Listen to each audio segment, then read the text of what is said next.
Hi mga ka-Sheppies! Siyempre, may nag-request na naman. Tamagayoki daw ang aking lutuin, sabi ng mga anak ko. So, ganito lang yan. Lalagyan nyo ng asukal, konting asin. Oops, bawasan natin ng konti. Ayan. Tapos, lagyan natin ng mirin. Mirin duke. Mirin. Tapos po, yan, konting toyo. Tansyahin nyo na lang ha. Huwag nang magpasukat-sukat pa. Then, i-mix-mix lang. Then, konting mantika sa pan. Ayan. So, bahala na kayo kung gusto nyo ilang layer yung gusto nyo gawin. Kahit 100 layer pa yan, basta kaya nyo ikutin, go lang.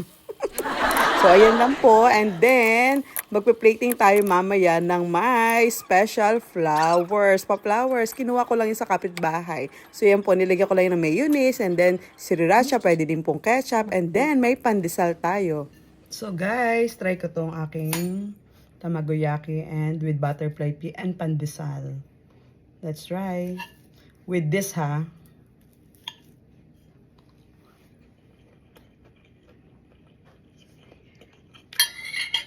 Parang, ang sarap.